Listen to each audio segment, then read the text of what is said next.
Today on Keynote. What I'm trying to tell the team is be resilient, be curious, be adaptive to whatever is going to happen to us, because inevitably something will. And we just want to be in a position where we can pivot.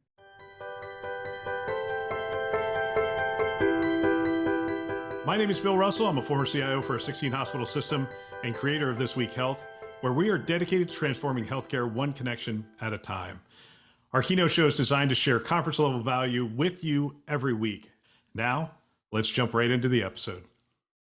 All right, it's Keynote, and today we're joined by Dr. Alistair Erskine, the Enterprise Chief Information and Digital Officer at University and Emory Healthcare. Alistair, welcome to the show. Thanks for having me. Yeah, I'm looking forward to the conversation. I'm always looking forward to it. Anytime we're in the room together, I like the fact that I didn't have to send you the questions ahead of time. Probably scares some people, but we're just going to have a conversation as a former practitioner, and I'm getting farther and farther away from it, but somebody who's sitting in the chair. I'm going to start with your most recent title, Enterprise Chief Information and Digital Officer. It's something that really caught my attention. You're bringing together the university and healthcare IT, if I could be so bold, at a time when a lot of others are splitting them apart.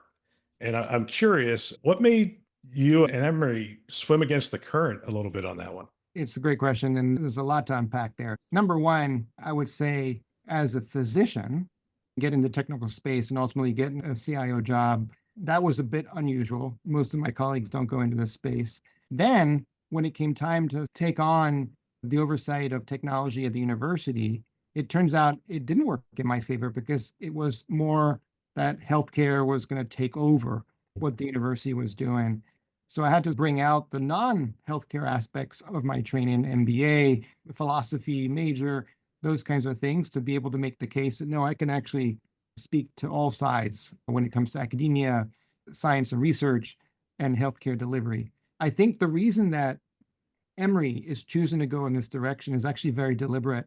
I think we believe that whereas it makes sense for some organizations to split off because the CAGR is very different, healthcare may be 15, 20% year over year growth, whereas a university may be 1 to 2% year over year growth. So at some point, the healthcare side of the organizations get very large, and relatively speaking to the university, and it may require a different cadence of change and adapting to the newest technology needs. Not to say that the university doesn't have similar, but it works a little bit at a different pace and requires, in my early experience, a lot more consensus drive-in than you do what is perceived as being a more top-down on the healthcare side. But at Emory, we really wanted to actually use that as a competitive differentiator. The fact that we have a school of business, a school of law, school of medicine, school of nursing, even a school of theology, all of which can participate in the delivery of care.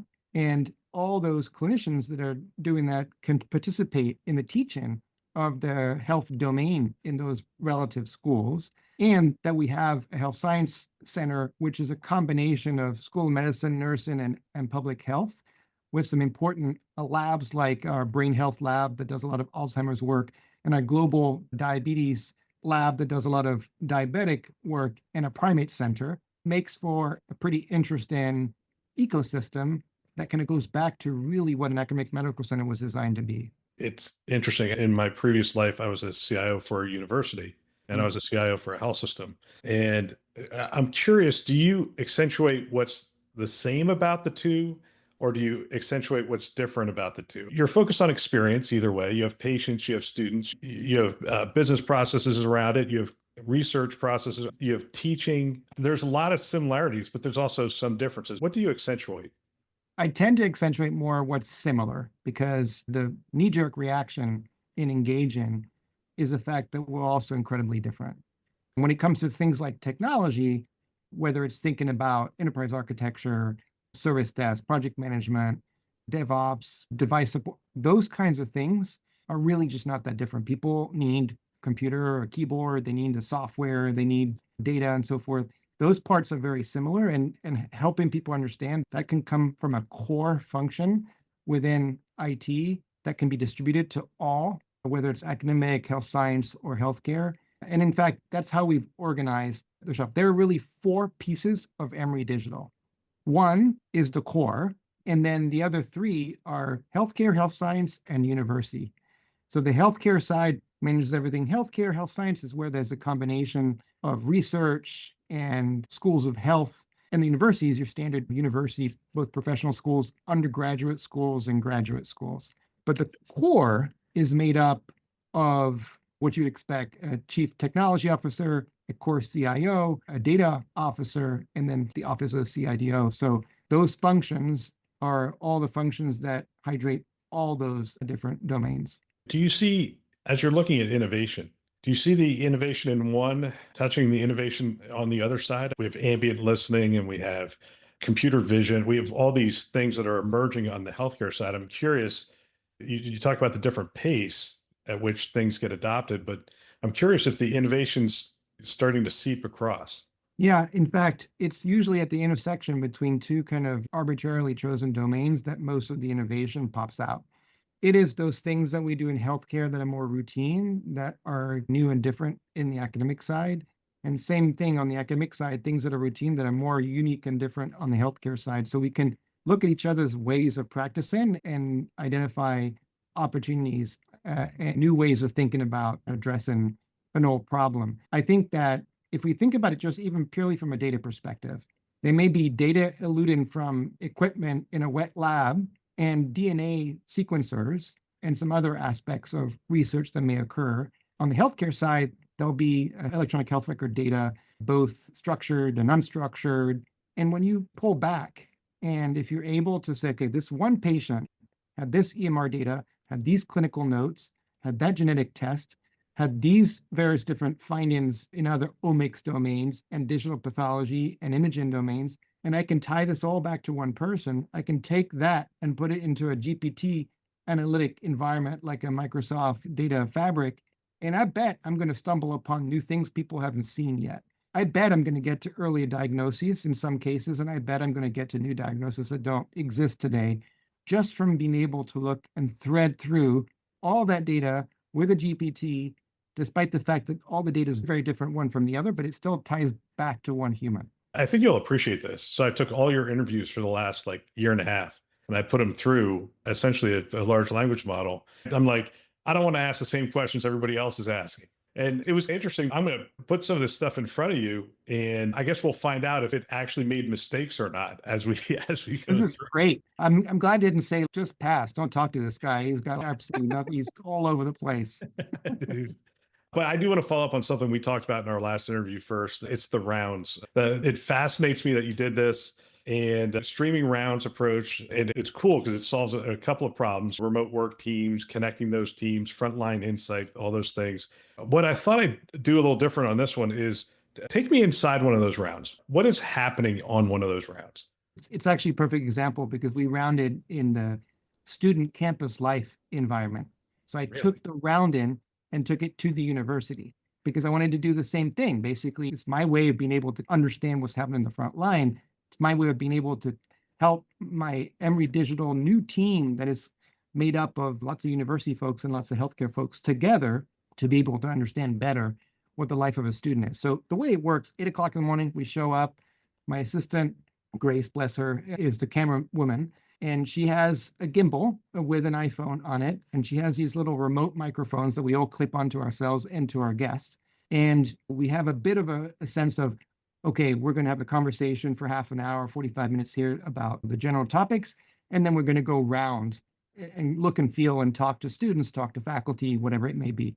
So in this particular example, we sat down in a room and talked about the student tech support that they have, the video production studios that they have, the kinds of things that students run into in terms of when they don't have enough money for a laptop, how we can get them laptops and get them connected to the internet, get them going, if ever that's a need and so forth. That conversation usually is several people at the table that support that particular area with members, I would say, quote unquote, of the business, meaning whoever's responsible for that domain, talking about how technology helps them and how they wish they could do something better and how they work on Canvas, which is one of the tools that are used in the university to keep track of all the classes and the student life. And after kind of running down almost like a bit of this is our day in the life and this is the things that we worry about, then we all get up. And because we have these remote microphones that we put onto each other, people can hear the conversations caveat, watch out for the hot mic. And then we start walking around. And so like we may show people, oh, this is where the 3D printing occurs. This is where you can design your CAD drawing and create something. Let's go to the video production studio. And then you can see like the little room that has, as you would imagine, one or two people in them doing a podcast. And then you have literally the studio with all kinds of things hanging off the wall and lights and cameras and this clever thing where you can write on it and it's transparent and the camera can turn the letters around so that when you ultimately end up showing, the video, it looks like somebody's writing on the screen, but it's writing the right way around. So things that I would have never known about. We typically ask the folks when we're around, who comes here? Who's asking in the classroom environment, the teachers, to actually run a production? Like, why do they need that? Is it for didactic purposes? Is it for marketing purposes? Is it for something else? So we try to understand why these resources are being used. If they have enough of what they need to be able to accomplish what they're trying to do, you'll get things like, oh, I wish we had more space, or this equipment's getting a little bit old. There's always a little bit of a pitch to try to get some resources or some space or some money for something. And then we walked around the libraries. Emory has some gorgeous libraries. And students, what do? They come to school, they go to class, and they spend a lot of time in the library, at least the ones that like to study, and they study there. And so there's a good intersection between library services and technology services for students. So the sort of genius bar for technology is embedded in the library. So if somebody has trouble with their laptop, they come there and they either fix it right there or they do a swap out and get a new one. So that's what the rounds in a 2-hour period of time. It's a conversation with the leaders. It's going around and talking to a couple of students and a couple of faculty in their environment to better understand the context. And then 2 hours later, it's over. And there's a summary that spits out from the system that's been listening the whole time and generates a summary. And usually I have to correct a couple of things and then I send it back out. There's also a laundry list of follow-ups that occur because as we're having conversations, stumble upon things which you're like, wait, I didn't know that happened. Like, we need to fix that. And so, there's a few things that pepper onto the roadmap, whether it's short-term projects or long-term projects that manifest from that. We had 16 hospitals, and I would say in about 2/3 of those, the IT staff did rounding, and typically the IT leader did rounding, and then they would generate reports and they would come up to me. But I would imagine that's not nearly as powerful. I'm curious, how many people are tuning in? What things have you looked at, insights, or what changes have occurred because of people actually being connected directly into the round? Yeah, there's a few things. First of all, from a culture perspective, I'm trying to model the behavior that I really want the rest of the digital team to engage in. In other words, be with the customer, put yourself in the shoes of the customer, understand what they need, and take your expertise, your knowledge, your talent, and be verbal about the fact that you can see an improvement if we were to implement this or add that or whatever it may be. That's number one, modeling the right behavior. Number two is what's happened almost by itself is the hundreds of people who are listening. So I usually have, I would say about 150, and it could be mostly digital team and a few others that just heard about this and they want to understand what's going on at the library as well. So they tune in and listen in because you could be doing something else while you're hearing this. I mean, you don't have to have 100% attention on it, but some people do. But what happens is, as we stumble upon a problem, somebody will chime in that's listening, say, that's my domain. Actually, let me go ahead and make this quick change. Okay, try it now. What do you think? That is a really fun moment when that happens. It doesn't happen every time, but it happens occasionally. And you can tell you got this army of people behind you, all of who are trying to just solve problems, problem solvers. And you could highlight a few problems and they'll go ahead and fix it in real time. It's interesting. I'm handing off more. I have a really small team now. I used to have 800 people. Now I have 15, and I'm handing things off. And it's the same things keep happening. You hand something off and you have all this knowledge, and then people go, I'm recreating this. What are you recreating that for? You could just do this. They're like, you mean I could just do this? It's, yes, you could just do this. Have you seen those kinds of moments where people were like, what's going on? That's not what was intended. I think that the team tries to be open to the fact that you have a plan and then there's reality, and that the plan needs to adapt over time to reality, and it's going to constantly move. One of the things that happens with the team is, oh God, that was a really tough year. We did a lot of stuff. Whew, we can take a break now. Yeah, no. So don't wait for the change to stop, because you could be waiting for Godot. It's going to be something that is always changing. Like, we had three major hits to the system last year. We had CrowdStrike, we had Change Healthcare, we had IV fluid shortage. I can't wait to find out what are going to be the 3 to 5 major changes this year. So what I'm trying to tell the team is be resilient, be curious, be adaptive to whatever is going to happen to us, because inevitably something will. And we just want to be in a position where we can pivot our center of gravity so that we don't get taken off guard and off balance. Captain, our beloved service dog, is back for his third year at Vive and Hymns. This Week Health is partnering with Alex's Lemonade Stand Foundation to raise $200,000 this year in 2025. It's easy to participate with this. Snap a photo with Captain, share it on social media, tag us, and for every smiling face in the picture, we'll donate $1 to support these families battling pediatric cancer. A huge thanks to our partners, Rackspace and SureTest, for making it possible. Join us and let's make a difference together. Visit thisweekhealth.com to learn more. I saw something in one of your interviews, and it was like in the intro part, that you served in the Middle East, standing up a hospital. If I read this correctly, it essentially said, we had unlimited budget and we made unlimited number of mistakes. Like, it was something, I may have misread that, but can you characterize that experience and what that was like? So I'll preface it by saying that a week ago, I went to India as we spun off an offshore group that works, 50 people that work for Emory.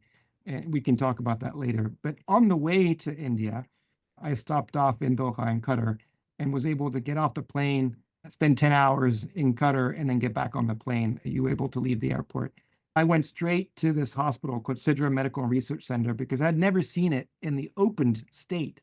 While I was there, it was always going to open in 6 months, and it never had actually opened. And by the time I left, which was 2013, it turns out it opened in 2018. So it's probably a good thing I took off, because it would be another 5 years before it actually opened. This is a unbelievable, beautiful building. Like, the marble is from Brazil, the teak is from Thailand. You got this just 7-story high, quarter of a mile long hospital that looks like a boat, with healing gardens inside and waterfalls and TVs that are in the ceiling. So if you're laying flat, you can look at the ceiling directly, and all this stuff. It's only got 400 beds. It costs like $2.5 billion to build. So if you kind of do the math, it's a lot per bed, right? And when I was there, they only had 172 beds occupied. So when I say the budget is really not the primary thing that they're worried about, what they were really worried about is that they were tired of sending Qataris out to the West to get proper clinical care. And when it came to women and children, they wanted a place where they could be local and have great care locally. So my favorite story was, we had to buy a physiological monitoring system for the hospital. And so they said, Alistair, go figure it out. I said, okay, great. So I go off and I'm like, okay, this Philips and GE and Space Labs and stuff like that. And here are the pros and cons of this one. Here's the pros and cons. And they said, no, just get them all. I said, hang on a second. You're going to want to pick one, because otherwise you're going to have to stop worrying about the money, right? Just get them all. When it's here, we can figure out which one we want to install. That kind of thinking, it took me 6 months to get used to. And the idea is, they're after the best. They don't care how much the money's coming out of the ground to some extent. When gas is less expensive than water, you make different decisions about energy. You make different decisions about priorities of things. Just out of curiosity, how would you approach that differently? Because as an IT person, get all three. You don't need to get all three and bring them in to figure it out. Yeah. I don't think. You don't. But again, here's another, it's not an IT thing directly, but the building was being built. And at one point, I go to the emergency department and I look around. I'm like, where's the CAT scanner? And they're like, no, it's down the hall, a quarter of a mile away. And they had put the sedation for the kid. These are like pediatric kids, sedation of the kids halfway there. So the idea was going to be that somebody comes in with a traumatic brain injury, right, of some kind. They get wheeled an eighth of a mile, goes to get sedation, get wheeled another eighth of a mile, gets a head CT spin, and then come all the way back to the emergency department. So I said, yeah, no, that's like an unstable patient. You don't want to do that. It's going to be way too dangerous. I said, no problem. They go in and bulldoze out that part that had been built and rebuild something that can then fit a CT scanner. So instead of making the changes on blueprints, it was easier to conceive of things after it was built. And if it needed to be changed, you just bulldoze it out and then put new things up. Again, we would never do it that way because it would be cost overruns and it would be inconvenient and so forth. But those are some of the examples of the change. And yes, when it came to 3 physiologic systems, you really don't want to do that. And here's why. This is what the experience is going to be of the patient if they have to have the nurse connect them to 3 separate systems, and they're going to look like a server in the data room as opposed to a patient. And you get the point across. Yeah. So how has that shaped you? Like, that's a very unique experience that very few people have. So I would say a lot of times I hear people say, we don't have enough money to do X, Y, Z. And that's why we can't move forward. And that's the problem. It definitely made me question a couple of things. First of all, the lack of money isn't necessarily the real impediment. And in fact, sometimes you can start making really bad decisions if you have too much money and too many funds. Because the thing is, the prioritization that occurs in US healthcare is a healthy prioritization that avoids a scenario where you've got this really complicated architecture with a bunch of one-offs all over the place. For efficiency's sake, for financial sake, we have to build things on platforms. We have to build things that are experience-led. We have to rationalize our applications. When you don't have that constraint, then you're free to have something which ultimately becomes really hard to support because you need to have somebody who understands that, oh, over here they use this application, over there they use that application, even though they do the same thing. It's almost like you're building a house without an architectural diagram. So I think that's one thing. And I think the other thing is there's so much waste in all of our systems today. Emory as well. I'm sure that we still have, even though I've gone through combing through our budget, taken software products that we don't use anymore because there are no users that are actively logging in and archiving those and stop paying the licensing fees, you can often find a ton of money in waste. If we believe the fact there's $1 trillion worth of waste in healthcare, then there's a portion of that in our own systems. You can generate a lot of revenue just by addressing the waste. So I think that's where that we don't have any money strikes me as it's an opportunity missed potentially. To answer this question briefly, because I want to ask a different question, but how many physicians are currently enrolled on your ambient listening solution? So we have 2,000 physicians, but we only have about 650 who are using it on a sort of daily basis. 650. The reason I want to bring this up is your approach to this was different. I was looking for things that you do different. I want to highlight those things. So the decision you made with ambient listening was most organizations would start with a small pilot, test it carefully, expand gradually.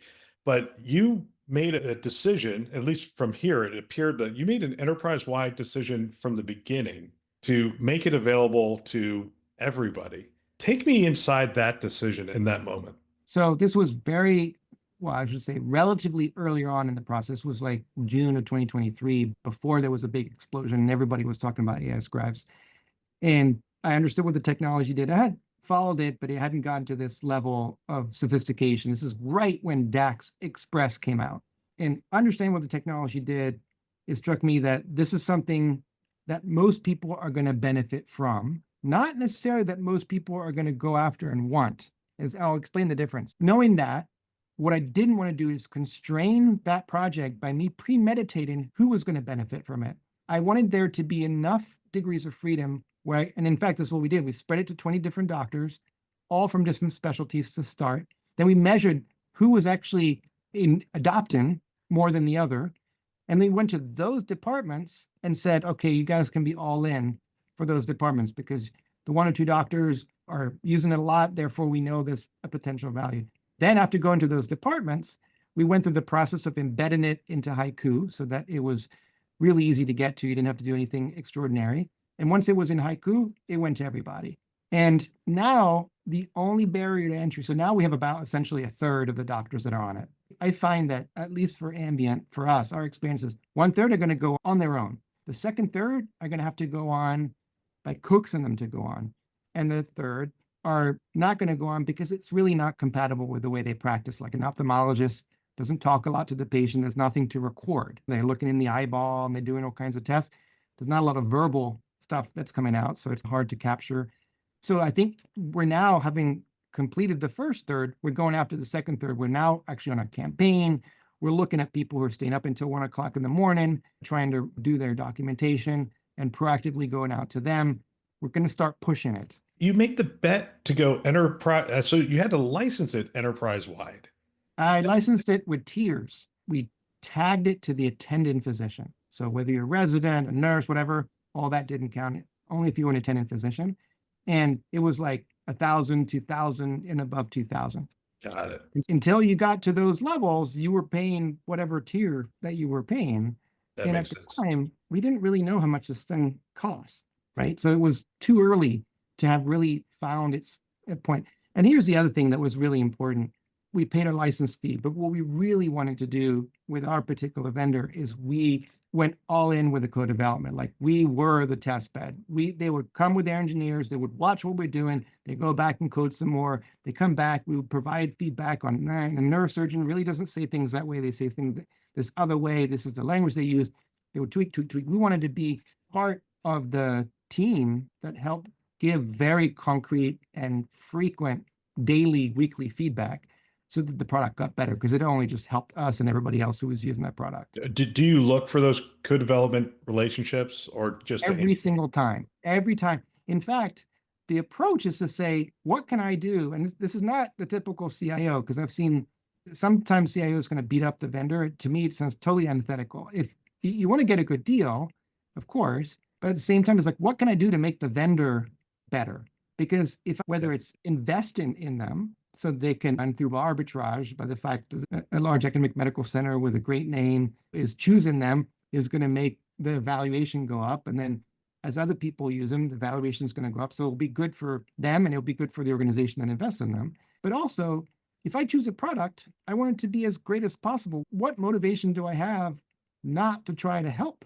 Yeah, no, absolutely. But I think I can make the case that 2023 for ambient listening is 2025 for computer vision in the room.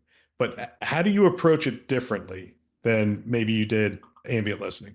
The thing about ambient listening is people tended to have an iPhone. We already had Epic. You had to integrate it into Epic. You had to do some practice transformation, but it didn't require a lot of installation of stuff, right? It was just use your iPhone. Here's the app.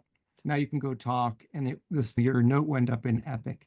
With AI cameras, you're talking about a whole different ball of wax, because now you're taking that room out of commission. Oh, by the way, it's the winter. Not a great time to take rooms out of commission when the hospital's full and the patient's in the emergency department, so that you can install not only the AI camera, but the power feed, the cabled Ethernet cables, everything else that you're going to have to support these AI cameras at scale.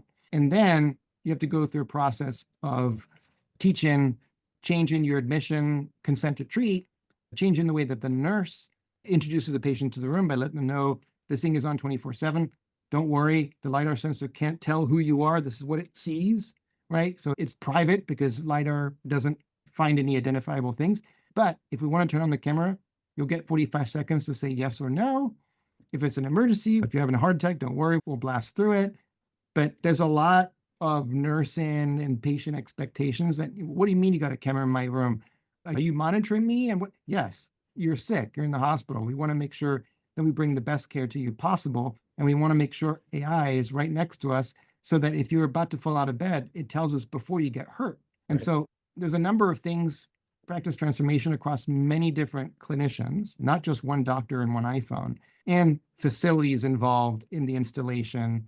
It's a bigger capital lift for sure. Yeah. Now that it's interesting. One of the things when we're talking capital, I talked to Keith Perry. They're building a new building, and it's fascinating. If you're lucky enough as a healthcare CIO, you get that opportunity to dream and build that building, and it's fun. But the thing that keeps you up at night, the famed question when you're building a building is, oh gosh, is it 3 years from now? Am I going to be having to call the maintenance and bring new things in and that kind of stuff? Computer vision in the room is one of those things where it's like, has the tech shaken out yet, or is it still shaking out? I think it's still shaking out. I think most hospitals in the US don't have ambient. So I like to think of this category as ambient technologies. Yes. So ambient audio, ambient video, ambient internet, and ambient location services. Those are the four technologies that really we need to bring ourselves into the 21st century to be able to enjoy. Ambient audio is just ambient listening, but ambient video is these AI cameras they're more than a one-trick pony, because I can do virtual nursing, virtual sitter, virtual family visits, virtual medical interpreter, virtual washing. I can use a LiDAR for seizures. I can use a LiDAR for pressure ulcers, for falls. And the chips that these things carry are on the edge, with the chip now that can handle 36 teraflops. The language models that are on them only use 8 teraflops. There's so much room on those edge compute devices to be able to add additional algorithms that do clever things that we haven't even thought of yet, that this idea of the network could go down and the thing still works because it's all being processed on edge. Yeah. And so having that ambient video in the room, then think about having that ambient video in the OR for an OR black box to be able to say, did timeout occur? Was the sponge count correct? How many times did the room get interrupted and the sterile field get interrupted by somebody coming in and out of the room because they didn't have the right equipment, because they got the wrong tray, because whatever that may be? And when something went wrong, can we go back and see if we reconstruct what the issue was and learn from the mistake so it doesn't happen again?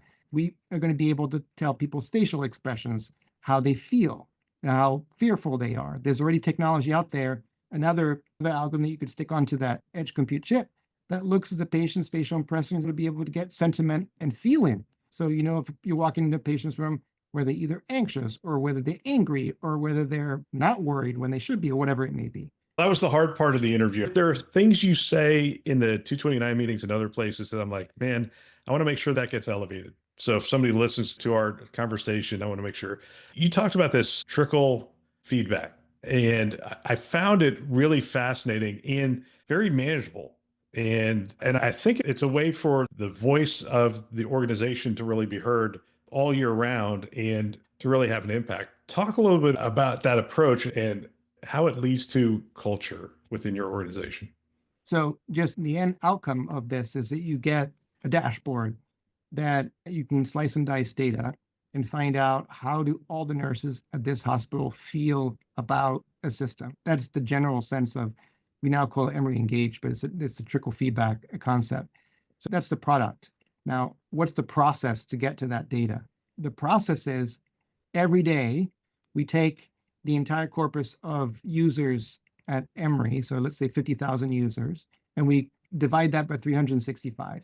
And we take that proportion, 1/365th, and we send a very straightforward and simple survey that has 1 through 10 stars and then an open comment box. And if it's an Epic, it will say, does Epic help you do your job? And then the comment boxes tell us anything else that's on your mind. And what happens is 40% of the time, somebody will give it a star, whether it's 8 stars, 10 stars, whatever it may be. And 20% of the time, they'll start entering information into the comment box.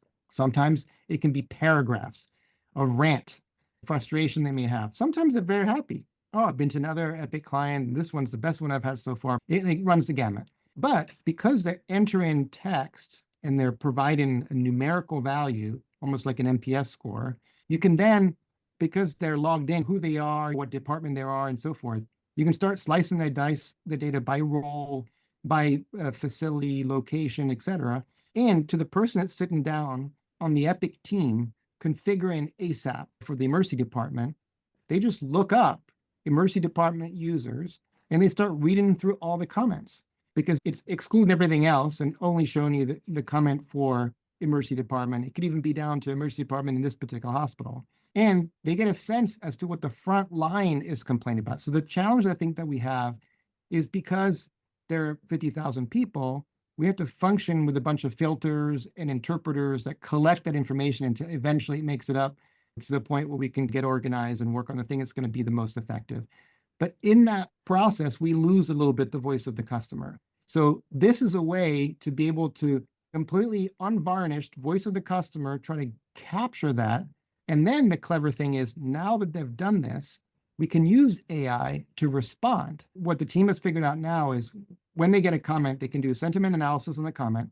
If the comment is a little bit negative or very negative, there's an automated response that's generated with a team that oversees it and then sends that out to the person who wrote the negative comment. And guess what happens? Almost inevitably, I can't believe you guys actually read what I wrote. This is amazing. In all my years, nobody's ever And you just create this really good sentiment that you're actually listening to what's being said and you capture the voice of the customer. So that there are a number of, so trickle feedback is because you're getting input every single day. So that NPS score that those 50 or 60 people are picking, it gives you a number like 6.5 or 7.2, whatever. And that changes day by day as things occur. Over time, you want that to gradually trend up.